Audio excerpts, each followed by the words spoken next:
lain. Jadi ini adalah satu titik yang menentukan di mana pusat atau titik istana kepresidenan beserta seluruh wilayah pemerintahan yang nantinya akan ada di ibu kota negara yang baru.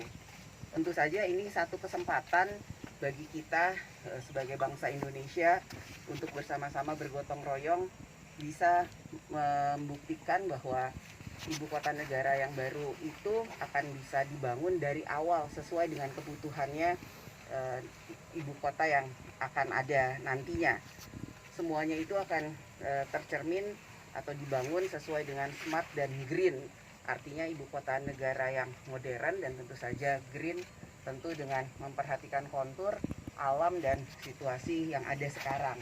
Bahwa pembangunannya itu akan terbagi dari beberapa klaster yang akan difokuskan. Di awal adalah klaster pemerintahan beserta istana negaranya, istana kepresidennya. Dan kenapa memang ini harus dibangun smart dan green?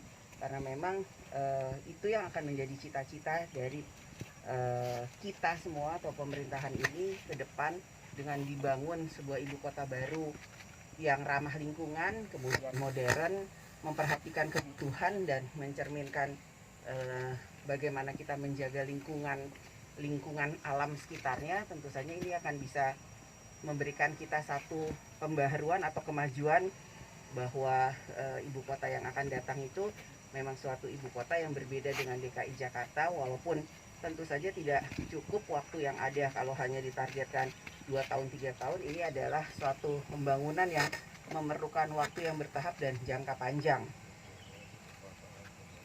Dan kenapa dibangunnya di sini, di Kalimantan? Tentu saja itu sudah melalui pemikiran yang panjang dan satu keputusan yang tentu saja tidak main-main. Dan salah satu hal yang kemudian saya bisa menangkap adalah agar ada pemerataan pembangunan di Indonesia, sehingga bukan Jawa sentris tapi Indonesia sentris. Bagaimana negara hadir bukan hanya di Jawa tapi juga di wilayah-wilayah Indonesia yang lainnya. Dan kebetulan Kalimantan Timur, Pasar Penajam Utara ini yang kemudian menjadi pilihannya. Kita baru pertama kali ini sejak merdeka kemudian mempunyai kesempatan untuk membangun ibu kota baru yang kemudian insya Allah nanti akan menjadi ibu kota negara yang ideal bagi pemerintahan dan bangsa Indonesia ini ke depan.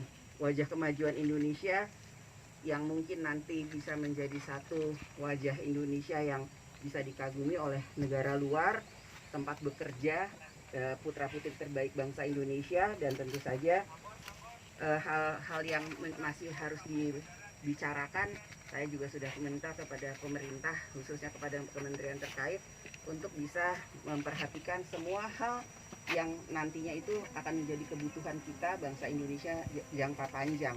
Jadi bukan hanya kebutuhan individu, bukan hanya kementerian lembaga sebagai satu sektor, tapi ini juga merupakan ibu kota yang bersinergi atau integrated antara semua kementerian dan lembaga juga dengan rakyatnya. Jadi kalau tadi kita lihat di gambar bahwa semuanya itu menyatu, green, smart, dan yang pasti juga saya meminta bahwa pertahanan dan keamanan atau security dari Indonesia yang ada di ibu kota baru ini bisa kemudian terjaga dengan adanya TNI Polri yang memang nanti tempatnya tadi saya mengatakan harus berada di pusat pemerintahan.